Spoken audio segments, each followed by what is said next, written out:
Apolinar Veloz es un economista joven, no tan joven, pero sigue siendo joven, de los más lúcidos del país, que le gustan estos análisis de corto, mediano y largo alcance, porque es solo en eso se puede fundamentar la visión de desarrollo de las naciones. Lo dejo a ustedes con Apolinar hablándonos de las incertidumbres globales. Bien, buenos días, Ramón. Gracias por la invitación nuevamente a este programa. Y efectivamente el tema que pones a consideración del público hoy y a consideración nuestra también es muy importante, porque se está produciendo un cambio a nivel mundial que nosotros no esperábamos que fuese tan rápido. Y es el liderazgo que puede tener China sobre Estados Unidos, y esto puede cambiar lo que es la forma en que los gobiernos se han organizado, fundamentalmente en el caso de América Latina. ¿Y esto qué significa? Significa que China ha dirigido su economía con, digamos, no con políticas neoliberales, sino con políticas que le han dado en alguna medida un liderazgo fundamental al gobierno. Y ha sido el gobierno y el plan lo que han dirigido la economía china hasta este momento, y efectivamente ha habido una serie de logros importantes. Y uno de ellos, fundamentalmente, es el hecho de que en el año de 1970 un chino ganaba $186. Y que justamente alrededor del año del 2017, esa es la última cifra que tengo, ese mismo trabajador ganaba $2.800. Es decir, que se multiplicó muchas veces ese salario que se recibía en los 70 y el que recibe hoy día. Sacando, y esto ha sido uno de los elementos que han sobresaltado todos los organismos internacionales, de que la pobreza en el mundo se redujo fundamentalmente por el hecho de que China sacó a muchos de sus ciudadanos de la pobreza. Eso es un elemento. El otro elemento es que ese predominio, no solamente tecnológico, sino económico. O sea, China está compitiendo con el iPhone. El iPhone fue resultado no enteramente del sector privado norteamericano, sino de investigaciones que habían hecho el Departamento de Estado, el Departamento de Defensa de los Estados Unidos. Y ese conocimiento básico se le dio a las empresas privadas norteamericanas como una forma de incentivar a la producción de nuevos productos para comercializarlos. Y se produjo fundamentalmente el iPhone. Hay otros, por ejemplo, el GPS, la pantalla táctil, o sea, todos esos misma Internet. Y la misma Internet, todos esos fueron elementos que desarrolló el gobierno. Y iniciando con el gobierno de Kennedy en los años 60, ese conocimiento que obviamente el sector privado no buscaba, lo puso a disposición del sector privado para que éste desarrollara nuevos productos y los comercializara. Pero China tiene justamente en este ámbito del gobierno planes de desarrollo. Y esos planes de desarrollo son quinquenales, y esos planes de desarrollo se vienen actualizando cada 5 años. Y obviamente que la dirección que han tenido los objetivos de ese plan han dado resultados que son asombrosos. Y probablemente alrededor de 3 décadas China se ha convertido en un competidor mundial de los Estados Unidos de una manera, digamos, sobresaliente. De tal manera que si hay este cambio, y fundamentalmente un cambio que se produce de un país que ha venido desarrollando a través de los planes globales de comercio, a través de sus propuestas de liberalización comercial y propuestas de globalización, obviamente que eso ha tenido un determinado impacto sobre todos los países donde Estados Unidos tiene impacto. ¿Qué ocurriría entonces si en lugar de estos planes que Estados Unidos modifica cuando entiende? Por ejemplo, Trump modificó los aranceles para China cuando justamente estaba perdiendo la batalla del comercio entre China y Estados Unidos. La sigue perdiendo. Y la sigue perdiendo. Entonces, ¿qué va a ocurrir en América Latina cuando ese tipo de globalización, que obviamente benefició grandemente a Estados Unidos y a los países desarrollados sin la menor duda, qué pasará si eso se sustituye por un comercio más justo para todos los países? Eso, digamos, generaría un impacto tremendo en toda América Latina si efectivamente no hay ningún tipo de intromisión política de parte de Estados Unidos para evitar la influencia china en esta parte del mundo. Entonces, ¿qué significa ese cambio? Estados Unidos te coloca aranceles. ¿Qué va a hacer China entonces cuando tenga abierta la probabilidad de comerciar directamente con Estados Unidos? ¿Va a ser más abierta? ¿Va a ser menos abierta que Estados Unidos? Seguramente para competir será más abierta que Estados Unidos, lo que da, digamos, una ventaja a los países que producimos bienes que los chinos no producen, y tendremos la oportunidad de exportar a ese tipo de país. Pero además habrá una diferencia. Habrá una pregunta. Estados Unidos, pudiendo producir todo el azúcar que necesitaba de caña de azúcar, buscaba formas de ampliar su cuota y ceder parte de la cuota interna de consumo a alto precio, sí, bueno, a varios países, cosa que China todavía no nos ha dicho qué podría hacer.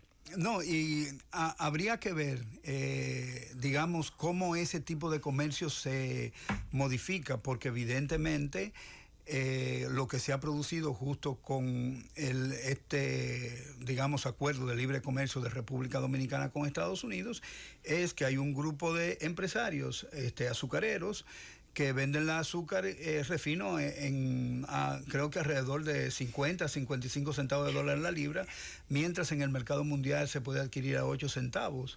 Con lo cual, digamos, eso es una explotación clara de lo que es el comercio exterior. No, y la llamada justicia de la democracia. Y justamente eso tendrá, digamos, que algún tipo de modificación con este nuevo, digamos, competidor mundial que avanza hacia el liderazgo de ocupar la primera posición a nivel mundial. Pero eso significará también que las políticas neoliberales se van a terminar. Esa es una pregunta que habría que responder. China tiene otra forma de comportamiento y obviamente la privatización y la eliminación a través del fideicomiso, de las APPs que se han puesto en boga en toda América Latina para sacar al gobierno de juego y sencillamente dejar a los grupos privados manejando la economía. Están en vigencia en toda América Latina, las APP y los fideicomisos. Sí, eso es una política. Pero no en esa intensidad. No con una definición de gobierno como ocurre aquí. Oh, claro. No, pero se han dado contratos. Porque son pocas. Sí, se han dado contratos, por ejemplo, en Brasil, se han dado contratos en Colombia. Uno que otro, en Paraguay, etcétera, ¿no? Pero eso no significó nunca una definición de políticas de gobierno. Y aquí estamos asistiendo a una política de privatización o sea, cuando dijeron que el Estado era ineficiente, pues lo que se hizo fue, al principio, en los años 80 y 90, bueno, vamos a contratar los servicios del sector privado porque es más eficiente para que dé servicios públicos. En Europa entera lo más eficiente es el gobierno. En China, en Singapur. ¿Por qué no buscamos la causa? La causa la vamos a encontrar. Porque aquí no lo es. Aquí no lo es porque el sector privado dominicano es ineficiente. O sea, tiene desde el año de 1969 recibiendo exenciones fiscales para supuestamente poder competir y todavía no lo logra. Lo que lo lleva a ser tan corrupto. Y bueno, en adición a eso, entonces está la corrupción, porque En la justicia independiente que tenemos aquí, hay gente acusada de corrupción que eran funcionarios públicos, pero lo que hicieron desde el sector privado, esos proyectos, esos no están acusados de nada. Esos son, ¿cómo se llama? Están protegidos. Bueno, en el caso de Odebrecht, El caso, por ejemplo. no solo que no se ha llevado ni se ha investigado a la principal socia local de Odebrecht, sino que cuando el presidente gana, la primera visita que hizo fue a donde Manuel Estrella. ¿Y cuáles son esos mensajes? Sí, pero así es. Pero el fideicomiso que se acaba de someter al Congreso, a la consideración del Congreso, le está faltando una auditoría a Punta Catalina, que hay una auditoría técnica que está en marcha, pero ¿y la auditoría financiera? ¿Cómo es posible que ese fideicomiso diga que va a vender la empresa por 2.600 millones de dólares cuando efectivamente hay documentos que señalan, como por ejemplo la Cámara de Cuentas, que el capital, lo invertido ahí es aproximadamente 3.800? Entonces... No, y la de la vía de Samaná, ¿cómo es posible que se firme, se le dé garantía de que no van a ser perseguidos? Pero entonces lo que cometieron toda esa atrocidad. Sí, no, pero no solamente eso, pero también el gobierno ahora, el gobierno del presidente Abinader acaba de aprobar, de decretar, decreto creo que es el 470, que el gobierno va a asegurar, ¿no?, a garantizar el equilibrio económico de las firmas cuando haya un contrato con el gobierno. ¿Cómo? Sí, entonces eso es escandaloso. Eso es lo mismo que hacer el peaje sombra. No, pero de eso tenemos que hacer un programa. Sí. Vamos a hacer un programa de eso nada más. Sí. Lo que efectivamente está ocurriendo es que lo que se traslada al gobierno desde el sector privado es la ineficacia y la ineficiencia del sector privado dominicano. Eso no quiere decir que todos los empresarios sean así. Hay algunos empresarios que han hecho avances importantes en la producción primaria, en la producción de bienes primarios, pero han hecho inversión en investigaciones biológicas para modificar la productividad de algunos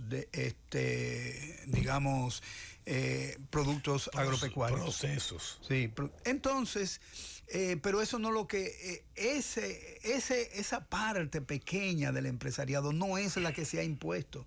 La que se ha impuesto es la que tradicionalmente ha hecho negocios con el gobierno y ha hecho negocios sencillamente para obtener beneficios del gobierno. Entonces, la interrelación que habrá, por ejemplo, China siendo, digamos, el primer líder mundial, no solamente económico, sino también tendrá que serlo políticamente, va a trasladar una serie de cambios en esas políticas neoliberales que ha venido implementándose en América Latina.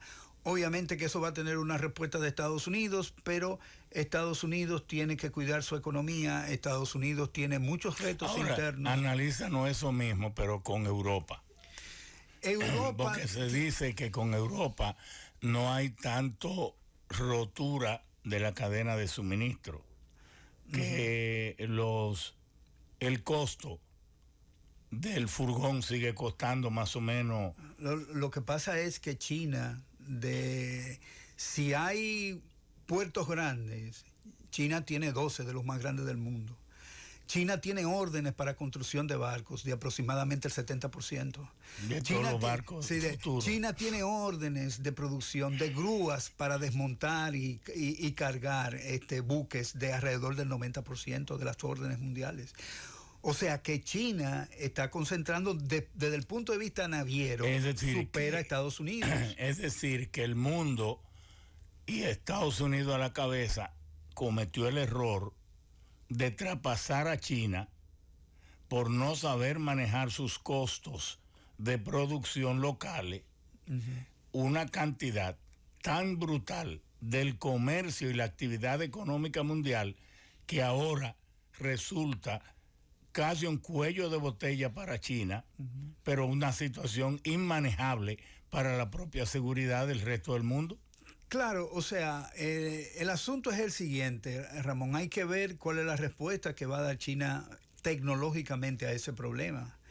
Estados Unidos ha respondido, o sea, el presidente Biden ha autorizado erogaciones de fondos para la ampliación de 2 puertos, uno en California y otro en New Jersey. Pero eso efectivamente no va a ocurrir inmediatamente. El de New Jersey es Newark. El puerto de Nueva York. Que se dice en Nueva York, pero que es en Newark, en Liberty. Sí. Entonces, en Elizabeth. Elizabeth, New Jersey.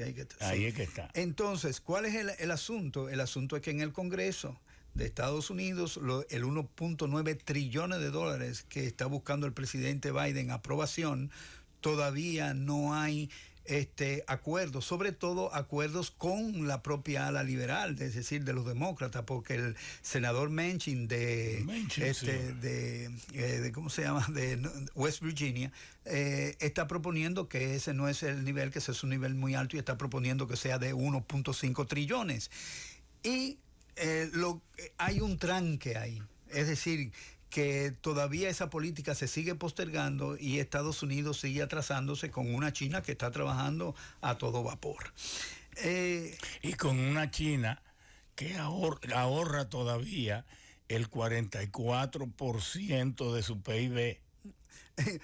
Además, que es uno de los elementos que toda la teoría neoclásica del crecimiento económico señala como la fuente fundamental del crecimiento económico. Es decir, porque tú tienes ahorro, tú puedes financiar la inversión, y con inversión, investigación y desarrollo, innovación y todo ese tipo de elementos puede proporcionar crecimiento económico a largo plazo.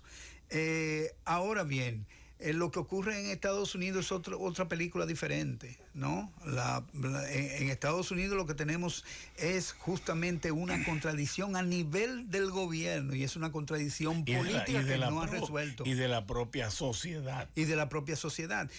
Pero eso mismo que está ocurriendo en Estados Unidos va a ocurrir en todos aquellos países que trataron de implementar lo que fueron las políticas neoliberales. Porque las políticas neoliberales, lo que ocurrió fue un gran empobrecimiento, una gran concentración del ingreso, y la única salida que tiene es un enfrentamiento desde el punto de vista social, o sencillamente un cambio de políticas a nivel general de toda la economía. ¿Por qué? Porque lo que habían prometido de que el capitalismo iba a poder solucionar todos los problemas que tenía la población, fundamentalmente pobreza. Por ejemplo, hay un profesor de la Universidad de Berkeley, que es Robert Reich, que acaba de publicar un libro que se llama Salvando el Capitalismo, y en ese libro dice que en los años 40 y 50 una familia solamente trabajando, el padre o la madre, era capaz de tener una casa, era capaz de tener un vehículo, era capaz de tener educación, salud, en niveles aceptables. Ahora nadie puede vivir con solo un sueldo en Estados Unidos, y eso necesariamente tiene impacto sobre la familia y sobre la población desde el punto de vista general, de tal suerte que el capitalismo no solamente no ha cumplido sus metas, así como anunciaban lo que respaldaban las políticas neoliberales, sino que además ha sumido en la pobreza y una concentración del ingreso extraordinaria. O sea, el 7% de la población controla el 35% de la riqueza. Y si usted le pone 7% más a ese 5%, se da cuenta de que más del 45% de la riqueza está en muy poquitas manos. Entonces, ese resultado polariza las sociedades, incluyendo la norteamericana. Y eso que ha ocurrido aquí también, que es similar a lo que ha ocurrido en Estados Unidos, también polariza la población dominicana. ¿Por qué la prueba PCR, los seguros médicos no la cubren? Eso es un elemento de salud en estos momentos de pandemia. Que ha puesto la seguridad social en el piso. En el piso. No sirve de nada. De nada. Usted tiene un carnet de una aseguradora, cualquiera de ellas. y usted va por seguro de salud, si a usted le envían a hacer un hemograma, ese hemograma son 12, 15 pruebas de sangre que se hacen. No, el laboratorio, la ARS solamente te cubre 10. Las otras tú tienes que volver otra vez. Pero el artículo 106 de la ley 8701, que lo redactamos nosotros, particularmente yo, porque fuimos los que sometimos este proyecto de la seguridad social, dice, y lo hicimos para que quede ahí.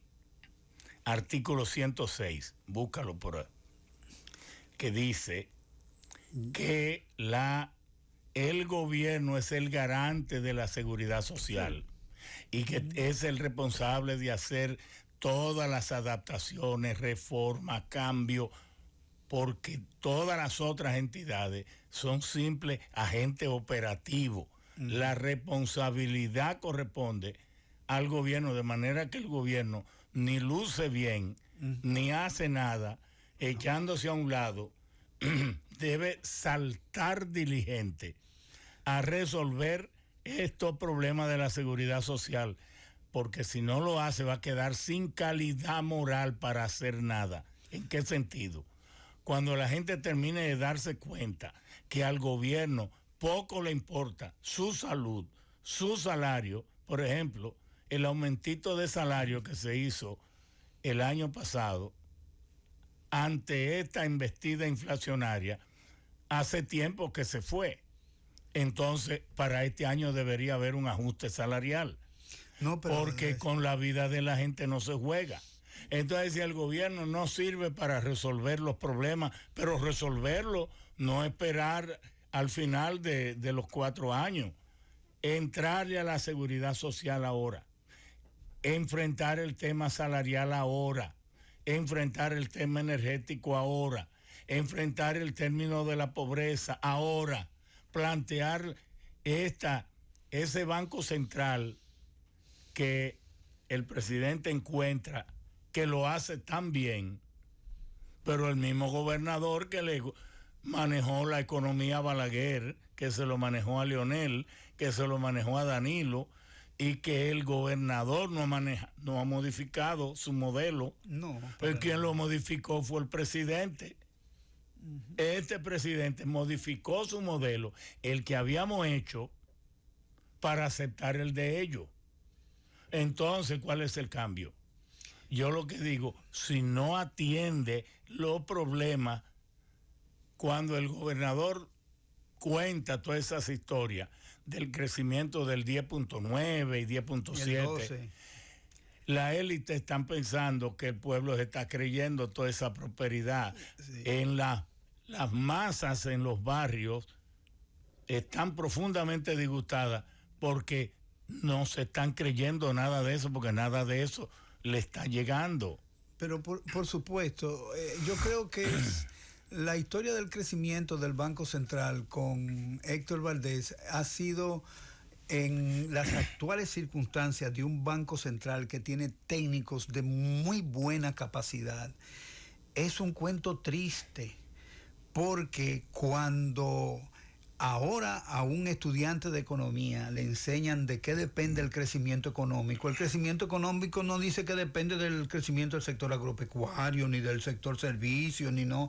Hay variables que se utilizan para saber cuándo el crecimiento efectivamente es bueno para todos. Entonces, ¿cuándo es bueno para todos? Cuando tú tienes mayor productividad.